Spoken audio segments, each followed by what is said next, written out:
Well, very good morning to all of you, and good evening and good afternoon to all others who are joining from rest part of the world. Today, our webinar is on myelodysplastic syndrome, and this webinar is brought to you by Mumbai Hematology Group, very well managed by Perfect Square, and supported by Bristol Myers Squibb, BMS, Unipath, Natco, Lucien, and Nirvin Life Sciences. Today, our guest speaker is Dr. Rahul Arora from Nagpur, and he's going to lecture us on From Transfusion Dependence to Independence in Frontline MDS, Commanding Results with Rojusta. Following this, we have our second guest speaker, Dr. Valeria Santini from Florence, Italy, and she's going to lecture us on how to use luspatercept and erythropoiesis-stimulating agents in low-risk myelodysplastic syndrome. Let me introduce our discussions for the day, and they're well displayed here in alphabetical order. I will pause for a while for you to have a look on all our discussions for the day who are very eminent hematologists, hemato-oncologists, as well as medical oncologists all across the country.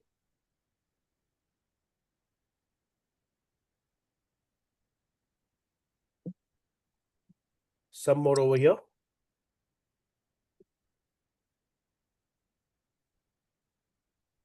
Well, so these are our discussions for the day. I thank BMS, Unipath, Natco, Lucien, and Nirvin, Mr. Yash, Mr. Kalpesh, and the team from Perfect Square Executive Committee of Mumbai Hematology Group. Our guest speakers for the day, Dr. Rahul Arora from Nagpur and Dr. Valeria Santini from Florence, Italy. All our discussions were themselves very eminent hematologists as well as medical oncologists, and you participants for sparing your Sunday morning, afternoon, or evening from whichever part of the world you're logged in.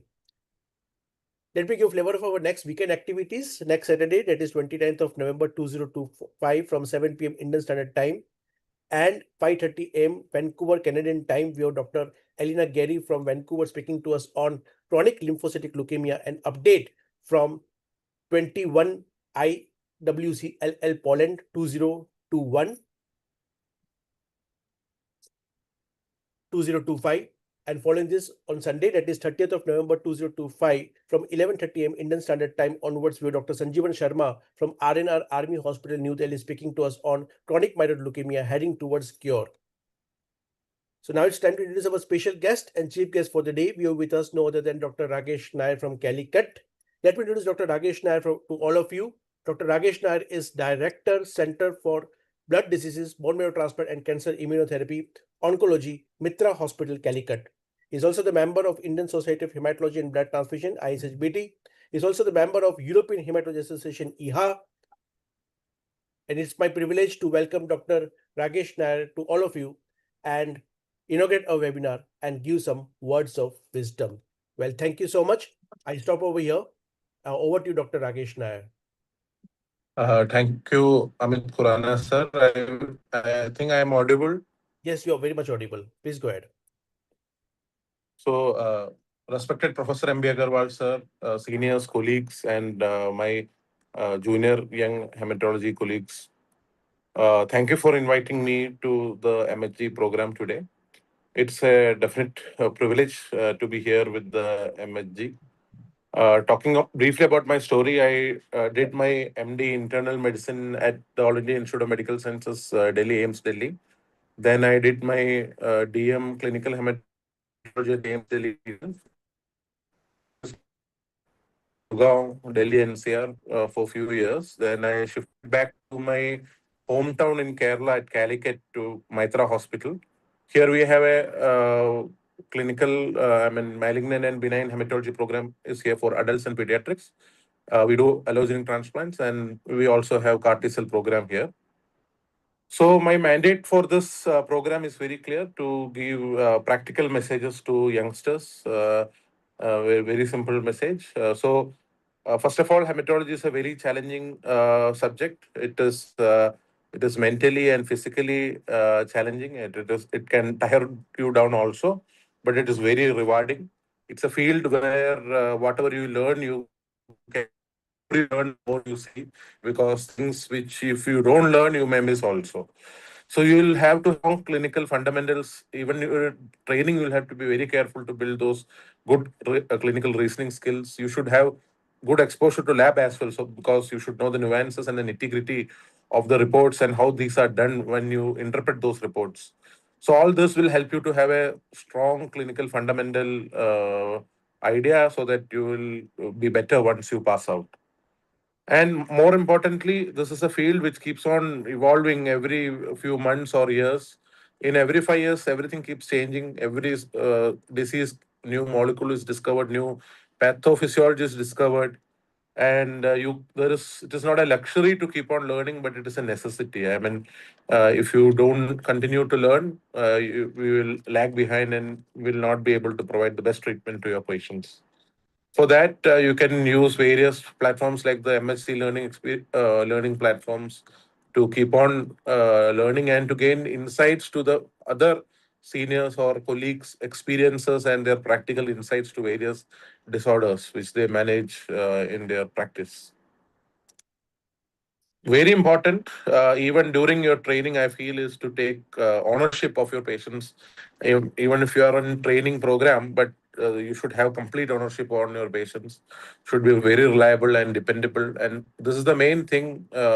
Ownership and dependability is the main thing in your training, which will help you cultivate that habit even when you pass out. Most importantly, in hematology, where there is the things are very dynamic, the patients you see very fit today may become very sick tomorrow. Patients who you see sick today may become better tomorrow.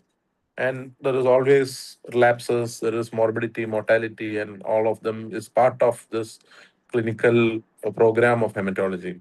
So your communication to your patients and their relatives has to be very transparent, empathetic, and clear so that they have trust in you and they understand transparently what is going on.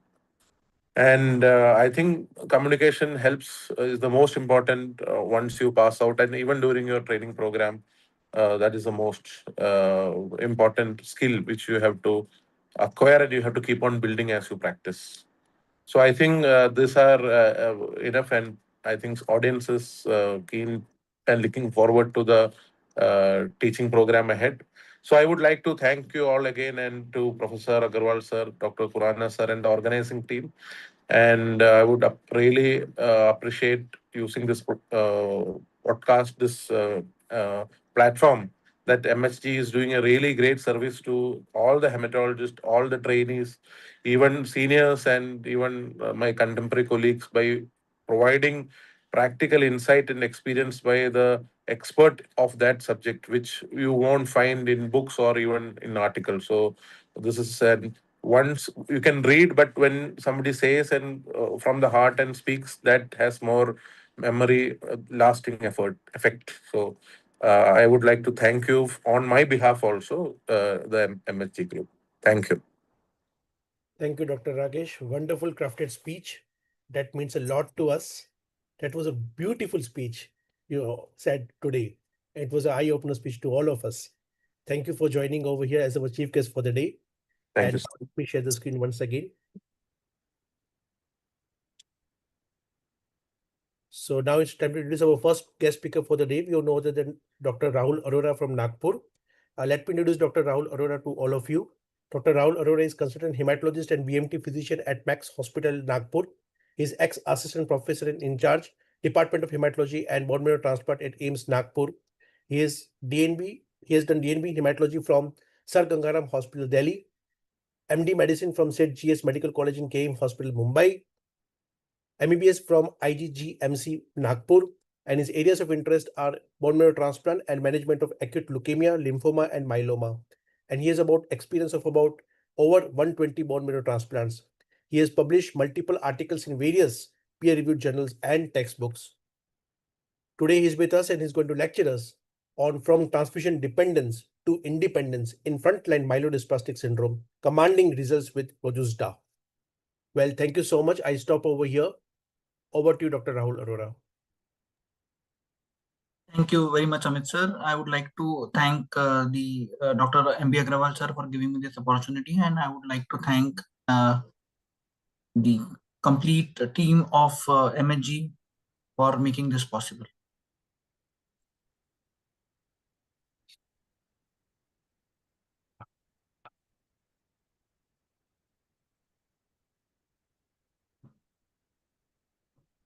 Are my slides visible? Yes, perfect. Are they moving? Yes. Good morning, everyone. Thank you for spending your Sunday morning with us. So today I'll be speaking about myelodysplastic syndrome and COMMANDS trial. So let us go through the overview of myelodysplastic syndrome. So MDS are a group of myeloid malignancy characterized by ineffective erythropoiesis, dysplasia in the hematopoietic stem cells, cytopenias, increased risk of progression to AML. And they are frequently underdiagnosed due to patients who are asymptomatic and have mild cytopenia. Many patients are diagnosed on routine blood investigations when we evaluate them from routine blood investigations, and the risk of transformation to AML is around 30%, and secondary AML, which is associated with inferior response and survival compared to acute myeloid leukemia occurring de novo. So we need to diagnose these patients as early as possible so that we can give them appropriate care. And advanced age is the greatest risk factor for developing MDS, as incidence increases progressively with age. So with every passing decade, the number of patients who are diagnosed with AML increase. The median age at diagnosis is 77 years in US, 70 years in Europe, and probably a decade early in India. So what is the exact cause of MDS? Actually, we don't know. Most cases are de novo or of unknown origin, and only 10 to 20% of patients are associated with secondary or some therapy related MDS. Most cases arise usually after chemotherapy, radiation given to treat other cancers. Some other risk factors which are associated are ionizing radiation, benzene, high risk BMI, certain congenital conditions,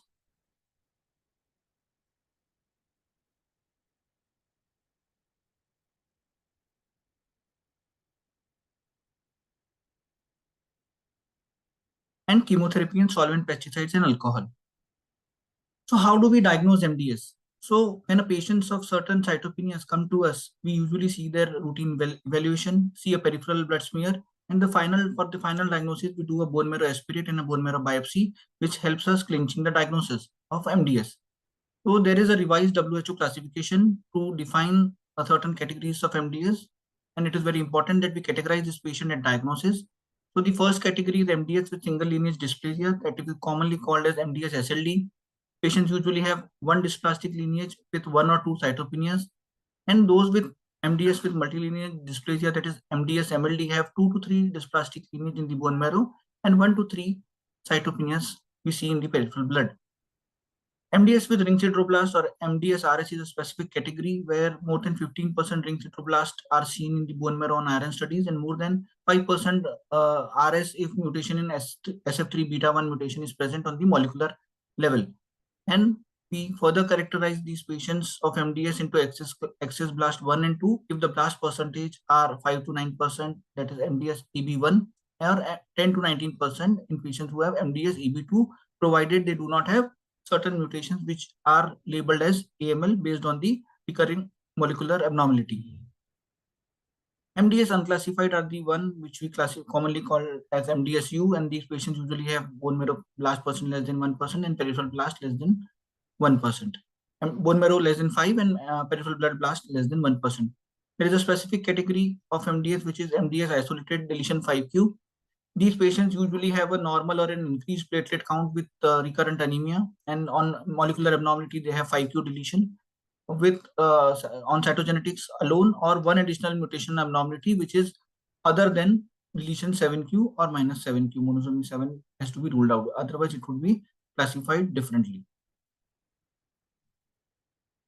So IPSS-R, once we have come to the diagnosis, we need to classify this patient on the prognostic module. So IPSS-R is the prognostic module for stratifying risk and predicting survival of patients of MDS. So we take into account the hemoglobin level, the absolute neutrophil count, platelet count, bone marrow blast percentage, and cytogenetics to gather this information and prognosticate the patient accordingly. So the patients are classified as very low, low, intermediate, high, and very high risk based on the scoring rate, and approximately 31% of patients have a low risk MDS in India, which is the area of importance to us today. on this lecture. If we talk about survival, the patients with low risk MDS have a median survival of approximately 5 years. That is a huge uh, number per se. If we say about 5 years, so we need to cater to them and give them the best possible care. In addition, there is a prognostic module known as IPSS-M, which includes the above 5 parameters along with the molecular profile. And again, these patients are classified into very low, moderately high, and very high, depending on the scores. So this is how we classify patients on MDS using IPSS-R, that is International Prognostic Scoring System. There are 5 variables and they are having different scores. The highest score is given to cytogenetics and followed by bone marrow blast, followed by hemoglobin, platelet counts, and absolute neutrophil count. So these categories are variable depending on the scores, and the rate at which they are classified is around 1.5 in each scoring system, and their survival depends on the same.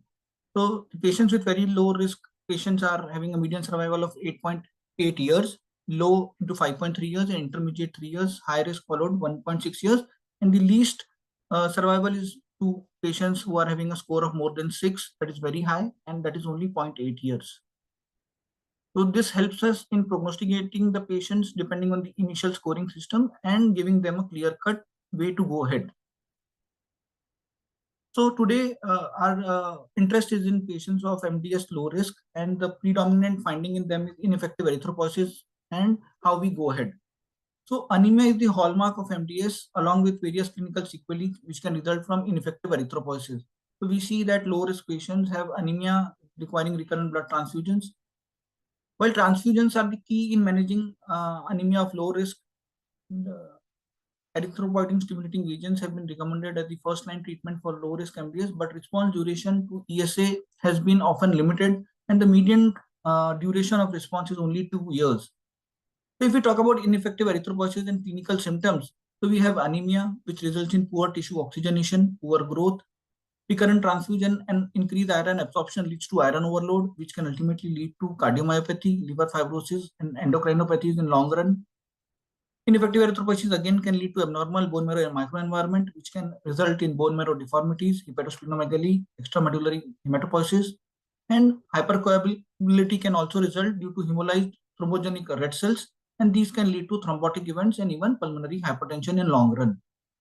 So these are the symptoms which we commonly see with ineffective erythropoiesis. So how do we go ahead? So if we talk about the current available treatment in newly diagnosed low-risk patients, most often first line we offer them ESA, which has been an established treatment options. However, their effectiveness is limited. So these patients on ESA, only 1/3 of the patients usually show hematologic recovery or hematologic improvement after ESA therapy. However, their duration of response is very limited, only to 6 to 18 months. So we have only 1.5 years of response to them, and that too only to 33% of patients. So the rate of ESA failure was very high, regardless of the ring sideroblast status or the EPO level. 2/3 of these patients continue taking ESA despite treatment failure. So these patients continue to be on erythropoietin stimulating agent despite the results showing no response to these medicines. So there is an unmet need of these patients. So the treatment to these patients can be luspatercept, that is Rojusta. So how does Rojusta work? What is the way of mechanism of action? So TGF beta superfamily ligand, when it binds to this receptor, it leads to activation of SMAD2 SMAD3, resulting in decrease in the erythroid maturation. When luspatercept comes and be given, it results in as a ligand trap by binding to the select free TGF beta superfamily. This elevates the inflammation and anemia through apoptosis, reduction and suppression of the SMAD2 SMAD3 signaling, and it results in also maintains the bone marrow niche to relieve metabolic stem cell exhaustion and act on different stage of erythroid stages, resulting in durable response of maturation. This leads to durable expansion and maturation of erythroid precursor, resulting in treatment which results in increase in hemoglobin without transfusions. And as we all know that luspatercept act usually on the late erythroid precursors, and erythropoietin results in early erythroid response. There is a recent way by which luspatercept also enhances proliferation and maturation of erythroid precursors from early, mid to late erythroid precursors, resulting in erythroid maturation. And this result is durable, resulting in circulating increase in reticulocyte count and reduced anemia of these patients who are treated on long-term basis. So let us go through the COMMANDS data. This is the COMMAND trial. It is for efficacy and safety of luspatercept versus erythropoietin alpha or epoetin alpha in erythropoietin stimulating agent, naive patients with transfusion-dependent low-risk MDS, which was presented in ASH 2023. So this trial about luspatercept versus epoetin alpha in ESA naive patient included patients who were more than 18 years of age. They were IPSS low, very low, or intermediate risk MDS by WHO with less than 5% blast in the bone marrow. There was a need for RBC transfusion, so which were 2 to 6 RBC transfusions every 8 weeks for a minimum of 8 weeks immediately prior to randomization. And also the endogenous serum erythropoietin level was less than 500, and they were not exposed to ESA prior to randomization. So patients were stratified according to the baseline RBC transfusion burden, baseline serum erythropoietin level, and RS status for subgroup analysis. So patients who were randomized in the ratio of 1:1 received either luspatercept or erythropoietin alpha. Luspatercept was started at 1 milligram per kg subcutaneously every 3 weekly, and the dose was titrated up to 1.75 milligram per kg. Erythropoietin was given at a dose of 450 international units per kg every week and titrated up to 1050 international units per kg depending on the response. So response assessment was done at day 169 and every 24 weeks thereafter, and end of treatment due to lack of clinical benefit or disease progression as per the IWG 2006 criteria. Post-treatment safety protocols were followed. Monitoring for other malignancies, high-risk MDS transformation, or AML progression was also seen in these patients. For 5 years from the first dose of 3 or 3 years from the last dose, whichever is later, till that time, the patients were followed for a longer duration of time. So what were the study endpoints? So the primary endpoints were week 1 to 24, RBC transfusion independence for more than 12 weeks with concurrent mean hemoglobin rise of 1.5 gram per deciliter was seen. Secondary clinical endpoints were the erythropoid response, which was more than 8 weeks as per the IWG 2006 criteria, and RBC transfusion independence for 24 weeks or more than 12 weeks. Pre-planned exploratory analysis of RBC transfusion was also done at more than 24 weeks, that is from week 1 to 48. Adverse events, AML progression, and rates on and post-treatment deaths were also done for safety assessment. So what were the baseline characteristics of this study? So they were comparable in both the luspatercept as well as the erythropoietin arm. The age was comparable, gender, hemoglobin were almost equivalent in both the study arm. Baseline tumor, the transfusion burden was also similar. They were in both the arms, the baseline characteristics was quite comparable. So we would have a very good data comparable in both the arms. So erythropoietin level was again characterized into less than 200 and 200 to 500. SF3 beta mutation was studied and mutated and non-mutated analysis was done. And RS also, ring sideroblast with presence or absence, was also evaluated in the subgroup analysis. So if you see the primary endpoint in this study, 60% of patients who were on luspatercept achieved more than 12 weeks of transfusion independence and more than 1.5 gram of hemoglobin increase, comparable to only 35% of patients in the erythropoietin arm. Similarly, if you see the baseline tumor, the baseline transfusion burden, that is less than 4 units in 8 weeks and more than 4 units in 8 weeks. So in both these arms, the luspatercept did well. If we compare the baseline erythropoietin level, if it was lower, the response was better in the erythropoietin arm, and even when it was between 200 to 500, the response was better in the luspatercept arm comparable to erythropoietin alpha. If we see the SF3 beta mutated status, again, luspatercept fared well in both the arms. However, in patients who were having ring sideroblast as positive or negative, the luspatercept did really well in the RS positive arm. However, in the RS negative arm, erythropoietin was little better. However, it was comparable. That is approximately 50% patients did really well. If you see the secondary endpoints, that is the patients who were on Rojusta, if the erythropoid response was there of more than 8 weeks, so it was 75% in the luspatercept arm compared to 53% in the erythropoietin arm. If you see the transfusion independence of more than 12 weeks, it was approximately 68% in the luspatercept arm compared to around 48% in the erythropoietin arm. Similarly, for more than 24 weeks, transfusion independence, approximately 48% in the luspatercept arm compared to erythropoietin alpha. And all these values were significant with p-value less than 0.001. So significant improvement could be seen in all the subgroups except the ring sideroblast negative arm, where luspatercept really fared well. If we see the pre-planned subgroup analysis, most patients on luspatercept achieved transfusion independence for more than 24 weeks.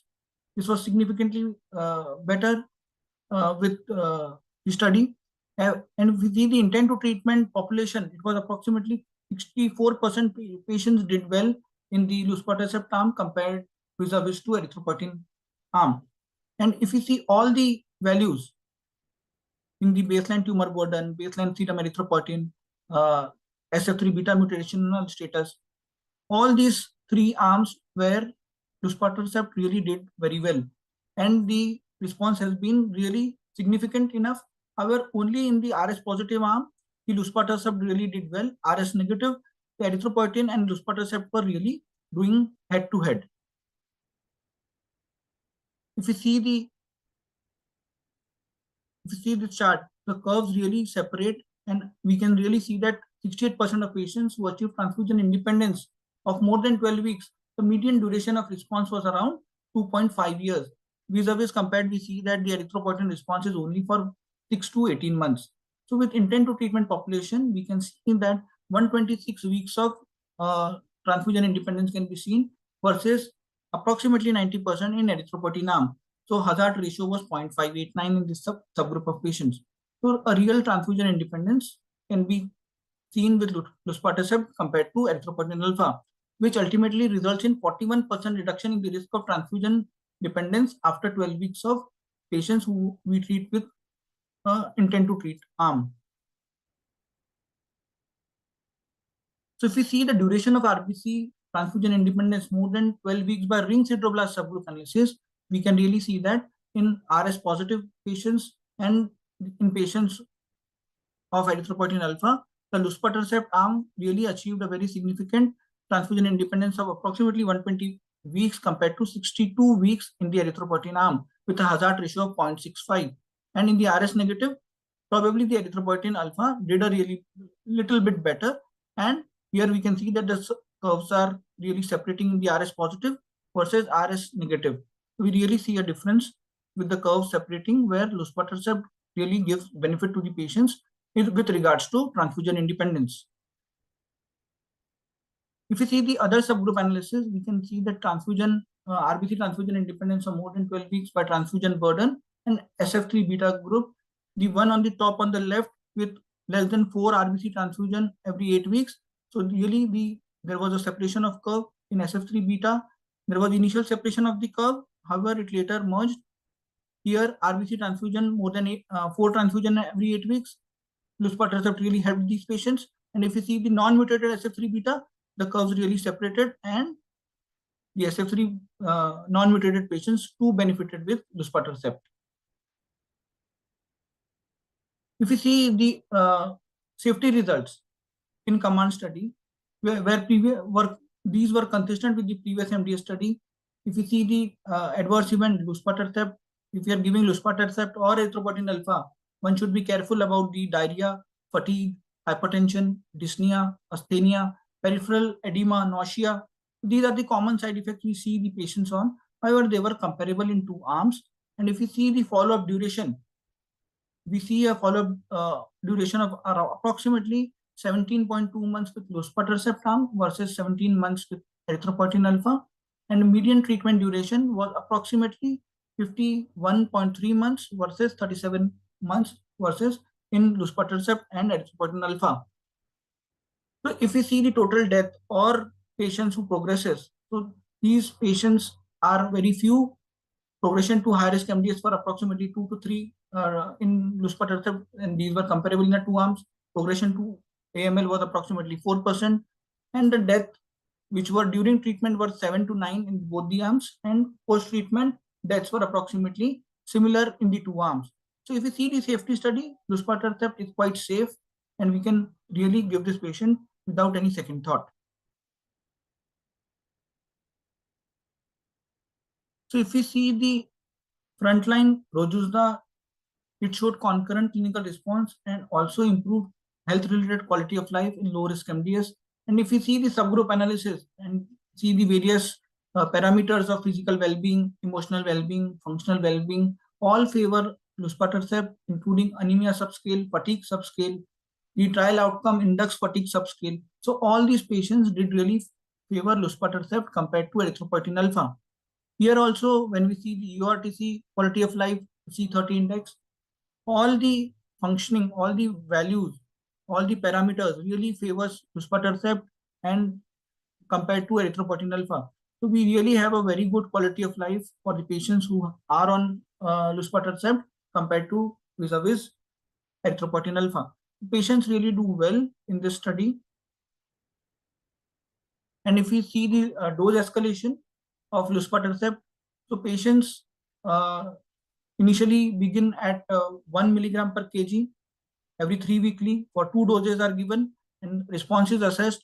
See for transfusion free period, if the patients are not transfusion independent still, the after the 2 dose, the dose escalation is done to 1.3 milligram per kg. Again, 2 doses are given 3 weekly, and then if the response is still not adequate, the dose is escalated to 1.75 milligram per kg. And we also see that the minimum time duration between dose escalation is 6 weeks, minimum of 21 weeks of full escalation, and 2 consecutive doses are given at 1 milligram per kg, 2 consecutive doses at 1.3 milligram per kg, and 3 doses at 1.75 milligram per kg are given, and then the response is also assessed simultaneously. In the absence of transfusion, if hemoglobin increases in greater than 2 gram per deciliter within 3 weeks, or if the pre-dose hemoglobin is greater than or equal to 11.5 gram per deciliter, if persistent treatment-related grade 3 or above side effects are seen, the dose should be either delayed or reduced as described on scale 17. So this is how the Rojusta treatment dose escalation is done. If there is an insufficient response, the dose is escalated. If the response is higher than expected, either we increase the time duration or decrease the doses.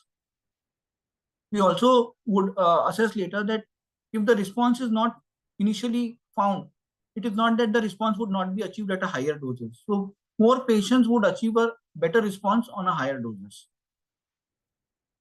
So this is dose escalation increase hemoglobin for most patients who did not initially reach target hemoglobin range or did not increase the hemoglobin by more than 1.5 gram per deciliter. So maximum luspatercept dose which was given to patients, one can see that approximately 116 patients out of 180 patients required a dose escalation to 1.75 milligram per kg, and resulting in 61% of patients achieving a more than required hemoglobin for response assessment. So if in our patients we do not see a response at a lower dose, it is quite pertinent that we increase the dose for maximal benefit to the patients. So hemoglobin levels were higher during the period of RBC transfusion, that is approximately mean hemoglobin was 8.4, and during response it increased to 10.1, and the mean hemoglobin between responses was approximately 8.5. So more patients, that is approximately 63% patients with lower baseline hemoglobin required dose escalation to 1.75 milligram per kg versus those with higher hemoglobin levels. So this is quite expected that higher luspatercept dose would benefit patients with a lower starting baseline hemoglobin that is less than 8.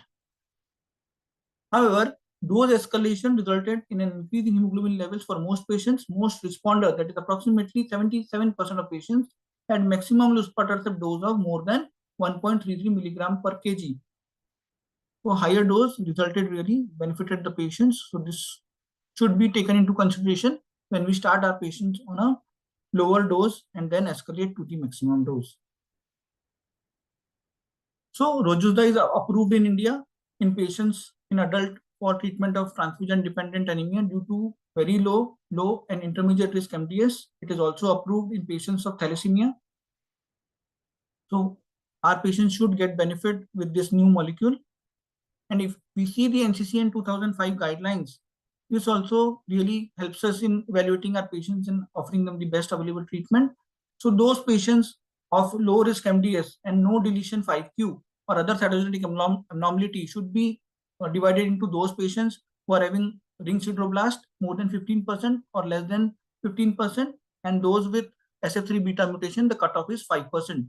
So if the patient has falls into the category of ring sideroblast more than 50%, the first line of treatment, the category 1 treatment is luspatercept, which we start at 1 milligram per kg every 3 weekly, and based on the response, we add erythropoietin alpha or lenalidomide based on the erythropoietin level, which is less than 500 or more than 500. And if we do not see a response, we follow the chart and offer them ivosidenib if molecularly IDH1 mutation is present. However, if we fall into the category of ring sideroblast less than 15%, we see the erythropoietin level. If erythropoietin levels are less than 500, we offer them erythropoietin alpha, and the other recommendation is luspatercept. And based on the response, we follow. If the patient achieve a response to erythropoietin alpha, we continue the response. If there is a no response to erythropoietin stimulating agent, then we see if the patient has been luspatercept exposed or unexposed. If unexposed, we can offer them luspatercept after patient loses response to erythropoietin alpha.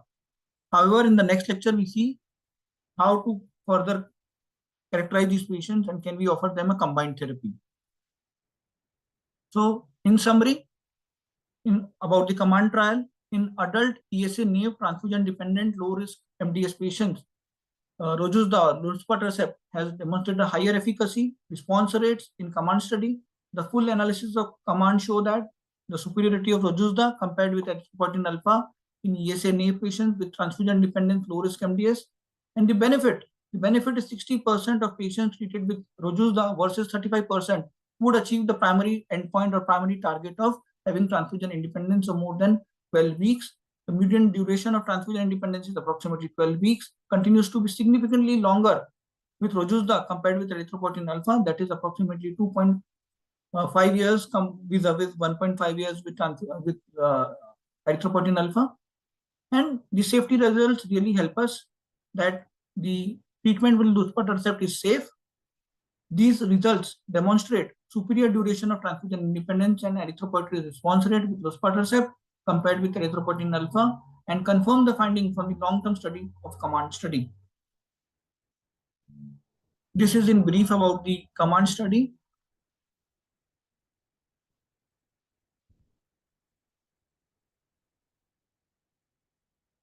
Thank you so much, Dr. Rahul. Wonderful talk.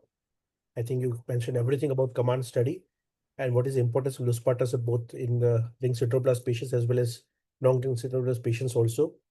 The transfusion independence rate and even the HIE response rates at 12 weeks. I request all of our discussants to please put the hand raise sign so that we can start some questions and sessions with Dr. Rahul. And because we have our second guest speaker already with us. So yes, so we have Dr. Balakrishnan. Do you want to ask any question? Dr. Upendra Sharma? Dr. Rahul, very good talk on this MDS. So, any exposure of using luspatercept in thalassemia major patient? It is presently indicated for two indications, MDS patients and beta thalassemia major patient. So we have used in one patient who was a panel patient, and the patient transfusion requirement did reduced with luspatercept. And in MDS patients, we have 2-3 patients on luspatercept. They were the transfusion requirement, which was earlier, has come down with the treatment of luspatercept. In thalassemia major, one patient, and we had 3 patients for MDS patients who were getting the benefit. So for few of my patient, it has done wonders. So one of my patient, I've given this 1 dose of luspatercept, did not responded to erythropoietin agent, lenalidomide combined with the GCSF. Then 1 dose of luspatercept. He was transfusion dependent for around say 6 months. Again, he had drop in hemoglobin, and I given 1 dose of luspatercept. Now we'll see. A few other patients, they are doing well, but one of my patient is not doing that much with even 1.73 milligram of higher dose of luspatercept. So any experience of combining, just we combined ESA with other agents, say danazol and other agents. So what is exposure of using other combinations with luspatercept in those patients? We in this command trial also they have shown that around 70% of these patients they do well with luspatercept with higher dose of 1.73 milligram per kg. But so 1/3 of these patients they will not do well with even with the luspatercept. So for those subset of patients, any combination of, because now we know that for this IDH1 mutated patient, IVL is a option, but for those patients who are not muted for this and not is a new drug and not much of exposure of this drug. So any combinations of luspatercept wherein we can use wherein those 1/3 of patient wherein luspatercept is not doing well. Very good thoughts, sir. Pathophysiologically speaking, the erythropoietin usually act on the earlier erythroid precursors, and luspatercept act on the mid and the late erythroid precursor. So very good thought about combining these 2 agents to get the maximum benefit. But currently there is no data as of now to combine these 2 agents. Maybe our next speaker can share their experience about the same. Okay, thank you. Thank you, Dr. Upendra. There is one question from Dr. Karthik. A patient with pancytopenia and has got transfusion-dependent anemia, intermediate risk, PSSR. So would you offer luspatercept plus azacitidine or only azacitidine monotherapy? Again, a gray zone question where the intermediate, again intermediate and onwards, we can offer azacitidine as well. Probably worth taking a risk. If the patient do respond to azacitidine, we can just continue azacitidine. If the response to azacitidine alone is less or the transfusion dependence is still there, we can consider probably a trial of luspatercept in these patients to achieve a transfusion independence and see how it goes. Thank you. Good afternoon. Dr. Balkrishna Pate here, hematologist. Yes, Dr. Balkrishna. Please go ahead. Hi. So, any experience in using luspatercept in patients with SF3B, but in addition to that, associated non-high risk mutations and the response to luspatercept? So, as per this study, the patients who are SF3 beta mutated would do better with luspatercept compared to erythropoietin. Definitely, sir, with patients of SF3 beta mutant patients, the first line of treatment should be luspatercept if both the treatment is available. Irrespective of any other additional mutations? Sir, if there is a high-risk mutation, probably the patient would not respond that well, specifically with ASXL1 mutation, or these patients would do little less. And we should also characterize them on the IPSS RM prognostic module and see in which category they are falling. Sure. Thank you. Thank you, Dr. Balkrishna. Thank you, Dr. Rahul Arora. And with this, we finish our first guest speaker's lecture. So wonderful talk, Dr. Rahul. And now let me introduce our second guest speaker.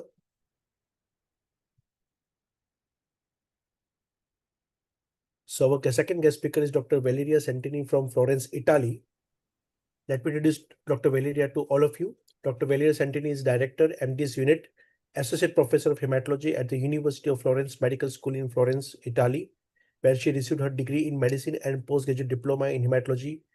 She worked as an EORTC fellow in experimental hematology from the year 1988 to 1991 at the Dr. Dan Hoyt Clinic, Erasmus University, Rotterdam. In 1999, she worked in the Department of Leukemia at MD Anderson Cancer Center, University of Texas, Houston. Her scientific interest and publications are focused on maturation induction and therapeutic targeting of epigenetic modifications, myeloid leukemias, and myelodysplastic syndromes. At present, she is responsible for MDS and chronic myeloid leukemia program of the Hematology unit at the University of Florence. She is a member of European Hematology Association, MDS Foundation, and Italian Society of Experimental Hematology. She is a member of Executive Board of the Italian Society of Hematology and the Medical Advisory Board of the Aplastic Anemia and MDS International Foundation. Today she is with us and she is going to lecture us on how to use luspatercept and erythropoiesis stimulating agents in low-risk myelodysplastic syndrome. Well, thank you so much. I stop over here. Over to you, ma'am.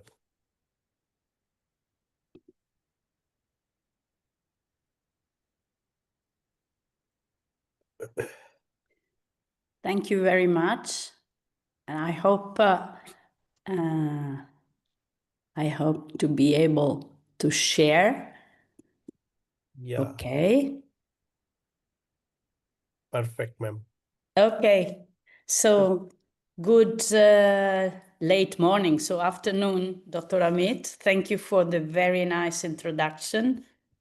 And I'm very happy to share with you my thought about the different use of luspatercept and ESAs. I'm very sorry not to be there, but I hope we can see each other in person some other time. So my task is to discuss how to use luspatercept versus ESAs. And of course, I will reiterate some of the concepts you just discuss and listen by Dr. Rahul.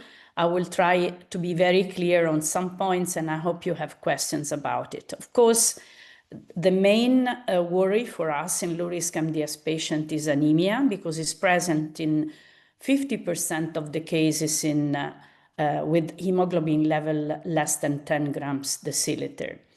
So this is what I tried to develop as an algorithm of treatment in these patients. This has been published, but since then I had to correct it because more evidence were coming. And I will walk through these concepts and the difference among ESAs and luspatercept. What I want to say immediately is that I do divide, and there is a big difference in the treatment of non-transfusion dependent low-risk anemic patients and transfusion-dependent patients. So the approach should be different. And just to start with, of course, with the data we know since a long time and the evidence for EPO and ESAs in general. So we will come back at the end of my talk to this algorithm. Okay, how can we use in the best way ESAs? We know, and we have been using it for more than 20 years. The registration studies that you see here on the right were not so encouraging because only 30% of patients responded with transfusion independence and increase of hemoglobin in these studies. But in these studies, there were very many pitfalls. There was problems in evaluation of the results, difficult in applying IWG criteria because the population was very heterogeneous. Some of the patients were already transfusion dependent and some others stopped treatment too early to see a long-term response. But what we knew was already there. We knew that according to IPSSR, the patients who are not transfusion dependent, who have an erythropoietin serum level below 200 units liter, and who have low-risk IPSSR, as you may see here in the dark green bar, may have an extremely high response to EPO and ESAs in general. So we learn how to use it, and especially we learn that if we use ESAs early after diagnosis, we may obtain higher results. This is a very old study by Dr. Sophie Park. She demonstrated that if you apply the stimulation with ESAs within 6 months from diagnosis, you may have as much as 60% of response, which is lowered very much if you start treatment after 6 months from diagnosis. And the same results were shown also in other studies, also in the 1000 and even before, if you start early, you obtain better results. This is before 1 year or after 1 year and a half. So one concept is to start early. And another very important concept that we learned very many years ago is that if you have a transfusion independent patients and you keep on treating the patient with 40,000 units twice a week or once a week, you may obtain indeed in transfusion independent a really good response. And as you see here, the duration of response seems to be longer if the patients are transfusion independent. What is the difference with darbepoetin and EPO or EPO biosimilar? Not much. So the concept is the same. You have to use high dose of EPO alpha or darbepoetin alpha. So you see in between 40, 60, 80 units and 150 and 300 micrograms for darbepoetin to obtain the higher response rate. So high dose of ESAs and EPO may ensure you the best response. So this is what we know. Very old data from the Nordic score. You know as well that already there was a transfusion dependence as the major difference and the major predictive variable. So if the patient has a transfusion requirement that is below or above 2 units a month, you have a different score, and as well the serum EPO. So we, since more than 20 years, we are thinking, 28 years, we are thinking that serum EPO level are really critical for response to ESAs. And we demonstrated later that if you have a Nordic score 0, and you expect 74% of patients to respond, but you have other variables like high serum ferritin and an intermediate high IPSSR, as well as serum EPO above 200, and we published this as well 12 years ago, you see that the score is different, and you may indeed predict the ones who, although having Nordic score 0, will not respond so well to ESAs. So our evidence in the optimal use of ESA is there, and we should use it because we know which patient will take advantage of this very safe treatment. So when we compare the different scores, we had a further study together with the Canadian MDS group, the ITACA score. And again, the same variable are strongly suggesting independent prediction of response. In this cohort and the validation cohort, the overall response rate was nearly 60%, transfusion independence, EPO level this time lower than 100 units liter, and IPSS low risk are the variables that show you the best response. And this is a very strong score. Now, who is responsive? We tried to have some in vitro data. So the patients who have these characteristics that I just indicated to you clinically do have some biological difference. And our study was an in vitro study focusing on stimulation in vitro of CD71 positive cells with EPO. And we evaluated the phosphorylation of, as you see, STAT5. STAT5 phosphorylation was compared to normal.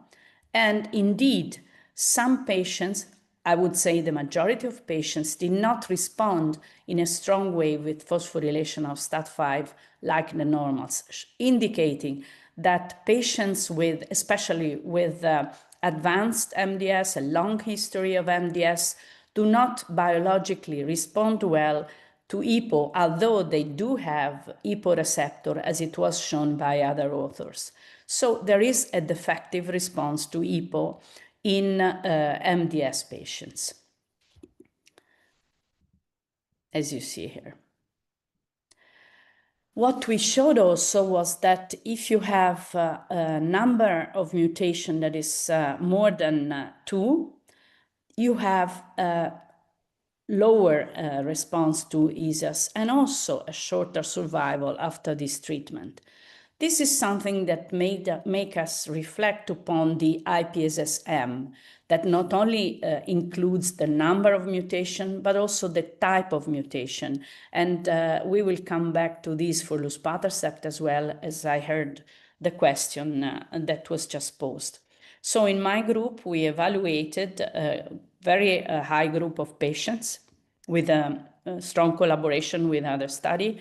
More than 400 patients were included, and we could demonstrate that there was the possibility to have an ESA PSSM score, including IPSSM, the transfusion status, the serum EPO levels.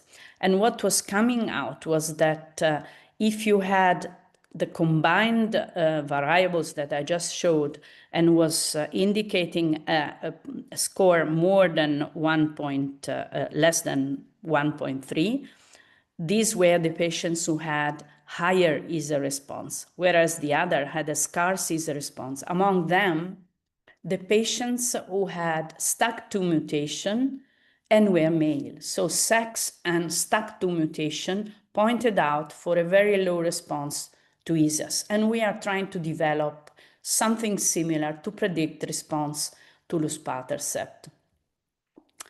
What I want to draw your attention to is that not only we want to improve the quality of life and avoid transfusion in our patients who receive these treatments, but also improve their survival. And this is a new view, in fact, in the treatment of low-risk MDS, because in the past we thought that avoiding transfusion would be enough for these patients.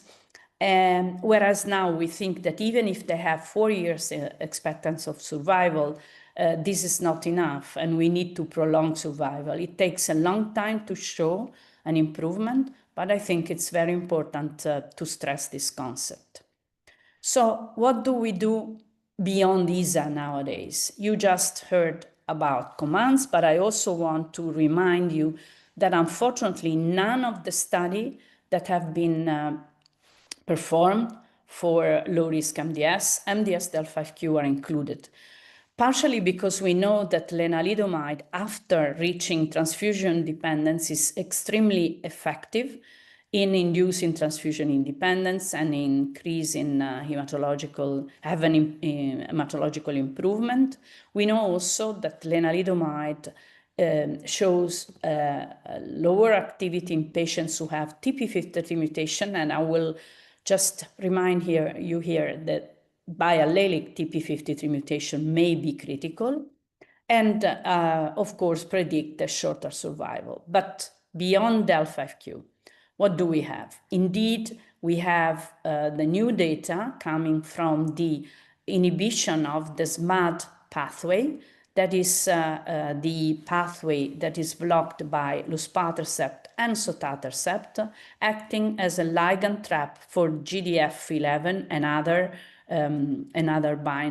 ligands, blocking this TGF, let's say, activating receptor 2B pathway, 2A by sotatercept and 2B by luspatercept. Blocking SMAD means that we restore late erythropoiesis, as it was already said. There are other drugs that have been tried blocking non-canonical and canonical SMAD way by blocking directly TGF-beta receptor like galunisertib, but they didn't have the activity shown by luspatercept in this phase 2 trial, in which the patients who responded better were the patients with MDS with ring sideroblast and low EPO levels.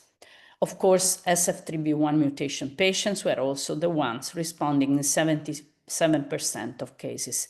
In this study, which was a phase 2 study of already some years ago, it was also introduced the concept of high transfusion burden above 4 units in 8 weeks, and low transfusion burden. And I will come back to this point. So, as you know, in ring sideroblast positive low-risk MDS, the medalist trial showed that overall, in all the period of use of the study, use of luspatercept, 47.7% of patients achieved transfusion independence. And this is why FDA and EMA in 2020 approved this drug for ring sideroblast positive low-risk MDS. But this is history. What was the main worry when using luspatercept? In the first study, but also later on, there was a lot of discussion about fatigue, and some patients in whom even if hemoglobin level were increasing, fatigue was the main symptom. This is why this data that were obtained in the medalist study were clearly pointing out. In the left square, you see here, the patients receiving 1 milligram per kilogram of luspatercept every 3 weeks had the symptoms of fatigue in almost 60% of cases. Whereas when you increase the dose, this symptom decreases, showing that is not directly related to the drug, because the highest dose has a significantly lower presentation of fatigue. And the same symptom goes down, as you see in the center, as long as you prolong the treatment. So with the number of higher number of cycles, the symptoms disappears. The symptom is present in the patients who have, despite treatment, hemoglobin level below 10 gram deciliters. And it's very low, in fact, in patients who have higher level of hemoglobin after treatment. So fatigue does correlate more with anemia. Apparently disappears with treatment and with achievement of higher levels of hemoglobin. Only in rare case, some patients do show fatigue despite achievement of a response by luspatercept. You already saw the commands study, the scheme, and you heard the data. What I want to recall you here is that these patients, all comers, IPSS-R, very low, lower intermediate risk, independently from ring sideroblast, needed to have a baseline transfusion burden, which was also in between 4 or more than 4. And this was the stratification I will come on later. I also want to remind you that the primary endpoint here was a little bit more ambitious than the one in the medalist trial, because the transfusion independence had to be kept for more than 12 weeks with together an increase of hemoglobin level of 1 or more than 1.5 gram deciliter. So a more ambitious endpoint, a longer duration, and this is something that is meaningful, clinically meaningful for patients, because to be clear, 8 weeks transfusion independent is 2 months. So although indicating a very clear efficacy and activity of the drug, is not really so clinically meaningful. But if you start having 3 months and more, as I will show you, this is really important. So you already saw that the first data were indicating a superiority of luspatercept. But what I want to show you here is that this is related only, like the medalist, to transfusion-dependent patients. So transfusion-dependent patients who are coming to your office already receiving transfusion and have to receive treatment do respond in 60% of cases to luspatercept, and as I show you in the first slides, only 35% respond to ESAs. So indeed, in transfusion-dependent patients, independently from the transfusion burden, as you see here, baseline EPO, SF3B1 mutation, do respond well. In this first evaluation, the patient who had received ESAS and had RS negative MDS responded better. I want to stress to ESAS. I want to stress here the fact that MDS RS negative are not one category. It's a very heterogeneous category of patients with different kind of disease that are grouped here and in other studies only negatively by indicating the absence of ring sideroblast. But if you then goes to evaluating the longer period of transfusion independence, so longer than 6 months, you see that then the patients who received luspatercept achieved 64% of transfusion independence, 42 in the patients receiving ESAS, but here then even in the patients who have ring sideroblast negative status, luspatercept is more active, meaning that is more active in maintaining a long-term response, both in SF3B1 and in ring sideroblast and SF3B1 positive negative and in ring sideroblast negative patients. As you see, the EPO levels are critical. High EPO levels, more than 200 and less than 500, are negatively impacting on the response to ESAS, as I showed you in the very first slides. We knew that. So the lower serum EPO level you have, the best response to ESAS. But in this case, even the luspatercept treatment is a little bit less active. Why so? Because most probably this patient have a long history of disease or a more aggressive disease, not high risk, still low risk, but less responsive to treatments. And what about the response? You already saw that the patients who achieved the first response of 12 weeks of transfusion independence have a very high probability to achieve a long-term response of transfusion independence, longer than 1.5 years, and still also longer in more than 1/3 of cases, longer than 1.5 years. So really a clinically meaningful advantage.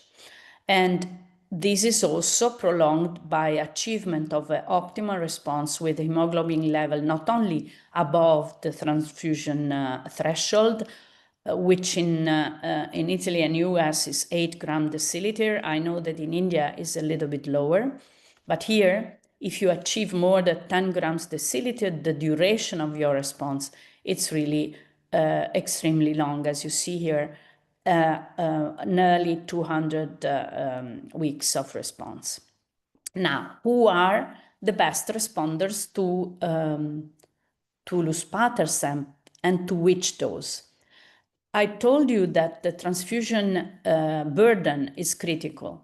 More than 4 units requirement in 8 weeks needs a higher level of luspatercept, as you see here. The patient has to escalate to 1.75 milligram per kilogram to obtain response. And still, the total response is less than the one we see in patients with lower transfusion burden. So if you have more than 4 units in 8 weeks, your patients will have a lower probability. You see here 28% of response. And also, if the patient has been diagnosed a long time before, so you see that the transfusion need is one important variable, the history of the disease, a longer variable, but also you see that you need higher higher dose of luspatercept, especially if the patients have hemoglobin level that is quite low. So depending on the clinical variable of the patient, you need to increase the dose of luspatercept, and sometimes even with that, your response, as in the high transfusion need, is not optimal. What are the safety points? And this is the long-term observation of the COMMANDS trial. So asthenia, including fatigue and malaise in general, it's present in the same rate when you compare to exposure to drug in the luspatercept arm and the EPO alpha arm. You see, there are no worries for the for interruption of the treatment in many cases. I just want to stress the fact that sometimes you have hypertension in patients who have already an hypertensive condition before starting treatment with luspatercept in, you see, less than 20% of cases. And this is similar also in EPO. When you increase, you obtain response, you increase the level of hemoglobin, you may also see a worsening of the hypertensive state to take into account. There are no other really important and frequent safety reports. The fatigue is the one that we have to take into account. What about the disease progression? You see that disease progression was in this study even a little bit higher, although very rare. In the EPO alpha treated patients, there were absolute for high risk, let's say progression to high risk MDS, there was absolutely no difference for in taking into account progression to AML.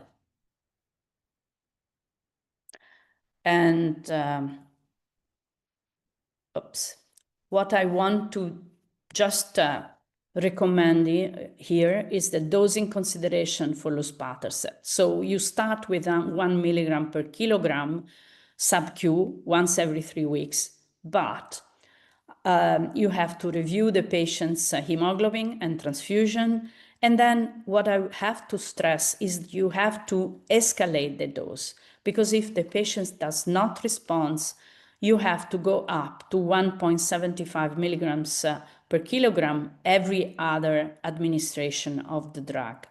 As I just mentioned to you, hypertension management is very important. So you have to monitor baseline pressure before each administration and probably modulate the treatment. But fatigue and relief of fatigue is also quite important. Very rarely, but rare patients do refer to you to have a worsening of fatigue. These are the very few who should be very carefully monitored, and sometimes they need to stop treatment. What about the safety of ESAs? There was some warning for increased risk of thrombosis in patients with MDS using ESAs. This was due, once again, to the patients increasing their hemoglobin level. But many, many years ago, there was a huge study taking into account the patients in Medicare, showing that indeed thrombosis was occurring, but very rarely, as you see from the number here, in patients who were having central venous catheter or had previously a deep vein thrombosis and who were receiving transfusion together with the ESAs. These are the pros and cons of ESAs. What is important to take into account, if you interrupt treatment, you always lose the response. And I just allude here to the fact that some patients, and I will show you, have prolonged overall survival if they reach the transfusion independence and increasing in hemoglobin. And let's go to the overall survival. Overall survival indeed correlates with transfusion independence. And you see here, here you see that the patients with non-del(5q) who were resistant or relapsed after receiving treatment with ESA had somehow shorter overall survival. The patients who did not respond or lost response after treatment had 60 months of overall survival, or 52 if they never responded. So quite short survival in terms of weeks. But if the patients were responsive, as it was shown once again by Dr. Park here, you see the patients responding to EPO had indeed a very good survival that was significantly higher. You see the yellow curve was the survival of patients with MDS.